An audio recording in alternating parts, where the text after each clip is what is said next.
प्रधानमंत्री अमेरिका में थे, उस समय में एक गाड़ी घूम रही थी न्यूयॉर्क की सड़कों पे। यूएपीए के मामले में एक्यूज्ड उमर खालिद, जो उमर खालिद चिरकुट सा एक तरह का यूएपीए में बंद है, जिसको सुप्रीम कोर्ट तक से जमानत नहीं मिली। सर, भारत की सुप्रीम अदालत तक नहीं जमानत दी। हाई कोर्ट ने कहा कि ये मास्टरमाइंड है, 53 हत्या का जिम्मेदार। सर, उसमें सबसे 3 लोगों को मास्टरमाइंड बताया था। ये केजरीवाल का जो पार्षद था जिसने हत्या की थी, आईबी के एक अधिकारी की, ताहिर हुसैन, दूसरा था शर्जील इमाम, और इन सबका सरगना बताया था उमर खालिद को कि दिल्ली दंगे का 3 मास्टरमाइंड है। हाई कोर्ट से लेकर सुप्रीम कोर्ट तक जमानत नहीं मिली। उस उमर खालिद का न्यूयॉर्क की सड़कों पे उस उमर खालिद की तस्वीर घूम रही थी और दुनिया ने इसको देखा कि कैसे वो तस्वीर उमर खालिद की घूम रही थी। उमर खालिद के साथ साथ जो इसमें जो महत्वपूर्ण चीज है ये कि आपको मैं वो तस्वीर मैंने चुकी उस पर एक वीडियो विश्लेषण किया। ये देखिए, अमेरिका के सड़कों पे हे जॉय आस्क मोदी, अमेरिकी प्रेसिडेंट से कहा जा रहा है कि मोदी से पूछो कि उमर खालिद जेल में बंद क्यों है।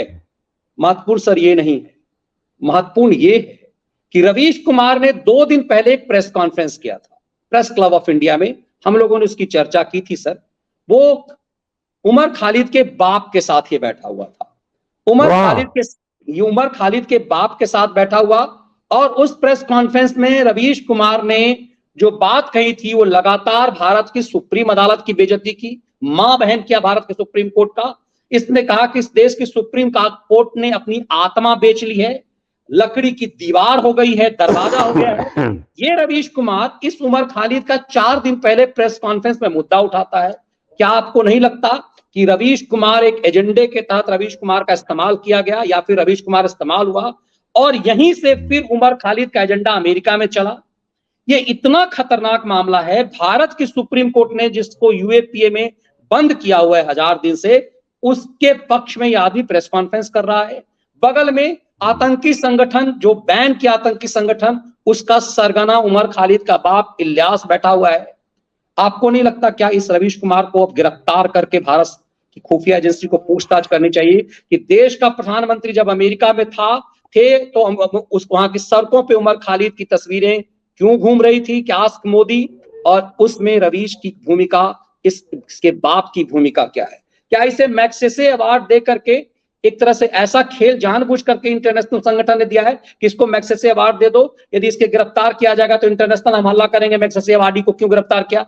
क्या आपको भी लगता है सर कि रवीश कुमार एक एंटी नेशनल एजेंडा में चल रहा है और भारत सरकार को बहुत गंभीरता से इसके मामले की जांच करनी चाहिए? सर, हाँ मनीष जी, बता दूं, बिल्कुल आप सही कह रहे हैं। और ये इसका बाप जो है उमर खालिद का, ये सिमी का सक्रिय पदाधिकारी था। और दर्शक ये जान लें कि सिमी पर जब प्रतिबंध लगाया अटल जी की सरकार ने, तो बाद में सिमी पे प्रतिबंध हुआ तो वो इन लोगों ने अपना नाम बदल के ये इंडियन मुजाहिदीन के नाम से ऑपरेट करने लगे थे। मैं बता के हो रहा हूँ, समझिए कि कितने सस्ते में ये देश का सत्यानाश करने के लिए कितने सस्ते में बिक जाते हैं लोग। मनीष जी, तो वो ये पहले पृष्ठभूमि समझ लीजिए कि सिमी का एक्टिव मेंबर था ये इसका बाप उमर खालिद का। और ये जब सिमी बैन हुआ तो सिमी बाद में इंडियन मुजाहिदीन हो गई, जिसने देश में बड़े आतंकवादी घटनाएं, बम विस्फोट किए कांग्रेस के शासन में, मोदी शासन में नहीं कर पाए। तो मनीष जी, अभी मैं 10-12 दिन पहले, हाँ 10-12 दिन हो गए, मैं यहाँ उत्तर प्रदेश के डीजीपी रहे हैं ब्रिजलाल जी, उनके पास बैठा हुआ था, उनसे बात कर रहा था, लंबी बातचीत हुई। उसमें उन्होंने एक तथ्य बताया और वो बड़ा चौंकाने वाला तथ्य था। और मैं चौंका ये कि कितने कम पैसों में ये देश बेचने निकलते हैं ये लोग। उन्होंने मनीष जी बताया कि वो जिनके मुकदमे वापस किए थे अखिलेश सरकार ने, वो सारे आतंकवादी उन्हीं के द्वारा पकड़े गए थे। सबको उन्हीं ने ट्रेस किया था और पूरी जांच की थी, उनसे इंट्रोगेशन किया था। तो मैंने उनसे पूछा कि कारण, तो उन्होंने कहा कि उस जमाने में यानी 2008-9 में इनको पाकिस्तान की आईएसआई, उन्होंने इनकी मनी ट्रेल पकड़ी थी कि इनको पैसा कहां से आता फंडिंग। तो उन्होंने कहा था कि 25 करोड़ रुपए साल का इनको आईएसआई देती है। यानी ये 25 करोड़ रुपए में देश बेचे दे रहे थे, सैकड़ों लोगों की जान लिए ले रहे थे। तो समझिए कि जब उनका पक्ष ले रहा तो उसी 25 करोड़ में हिस्सा इसको भी मिलता रहा। ये जो रवीश कुमार बैठा है, ये वो एक्स वाले वो खलियर सिमी के खलियर नेता को बगल में बैठाल के और वो दंगाई की वकालत कर रहा है। अब वो थोड़ी रकम बढ़ गई है, 25 करोड़ हो सकता दुगनी हो गई है 50 करोड़। तो 50 करोड़ में देश का सौदा ये लोग कर रहे हैं। तो ये उसी में से कुत्तों की तरह इन लोगों को टुकड़े फेंके जाते हैं, कुछ करोड़ मिल जाते हैं, ये उसमें नाचने लगते हैं। मैं तो कई बार कह चुका हूं कि जब से इसके पेट पे लात पड़ी है, जिसका रोना रो रहा था विधवा की तरह, उसके बाद से पूरी दुनिया में घूम रहा है। ये पूरी दुनिया में बिजनेस क्लास में सफर कर रहा है, 5 स्टार होटलों में रुक रहा है, और वो अभी पहुंच गया वहां तुर्की।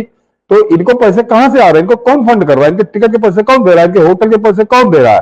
तो ये उसी का जो ब्रजलाल जी ने बताया कि उन्होंने जब 2008-9 में इनका बस्ट किया था पूरा गैंग, तो क्या उस समय मैंने पकड़ा था कि 25 करोड़ रुपए की फंडिंग इनको होती है इन सब कामों के लिए। तो ये इतने सस्ते में पूरा, जरा दर्शक कल्पना करें कि 25 करोड़ रुपए में ये 125 करोड़ लोगों की जान के दुश्मन बनने को बिक जाते हैं। कितने सस्ते, कितने सतही, कितने जहरीले लोग हैं ये।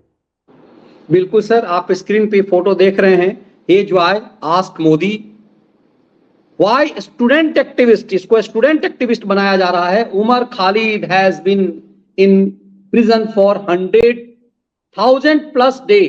देखिए सर, जो एजेंडा रवीश कुमार ने चलाया था वही एजेंडा अमेरिका की सड़कों पे चल रहा है। तो आपको क्या नहीं लग रहा है कि इस एजेंडे में रवीश शामिल है? और हाँ, क्या बिल्कुल। मैं भारत सरकार के गृह मंत्रालय से सीधे यहां से मांग कर रहा हूं, मैं अमित शाह जी से सीधे ये डिमांड कर रहा हूं, व्यूअर्स से कहा कि इस मुद्दे को ये से बहुत संगीन अपराध के रूप में लिया जाए। वही ये इशू है सर। देखिए कि 100,000 डेज विदाउट ट्रायल, विदाउट, क्या इसका ट्रायल नहीं चल रहा है? ये जो मुद्दा, जिस मुद्दे पर प्रेस कॉन्फ्रेंस रवीश ने किया था, वही मुद्दा अमेरिका की सड़कों पे घूम रहा है। इसका मतलब है कि पहले रवीश कुमार एंड गैंग से जानबूझ करके प्रेस कॉन्फ्रेंस कराया गया, और वही संस्था जो यहां पे प्रेस कॉन्फ्रेंस में था, उमर का बाप था, वही संस्था अमेरिका में सेम मुद्दा, सर मुद्दे देख लीजिए सर, वहां भी 1000 दिन वाला सेम मुद्दा और सेम मुद्दा। ये आदमी पत्रकारिता का आवरण ओढ़े हुए है। इसका बलात्कारी भाई के लिए अभिषेक मनु सिंघवी समेत एक एक दर्जन वकील सुप्रीम कोर्ट में पेश होते हैं, और बलात्कारी नहीं, उस सामूहिक बलात्कार, गैंग रेप का एक्यूज्ड है।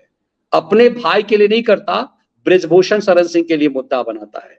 इसीलिए हम इस मन से, चूंकि इस मुद्दे को मैंने आखिरी में आपसे इसलिए क्योंकि मैंने इस पर विश्लेषण किया है, और मैं चाहता हूं कि लगातार इस पर विश्लेषण हो जब तक ये लोग जेल नहीं जाते हैं। क्या कोई आदमी मैग्सेसे अवार्ड पा लेगा तो उसे भारत के खिलाफ षड्यंत्र करने का एकदम से लाइसेंस मिल जाएगा सर?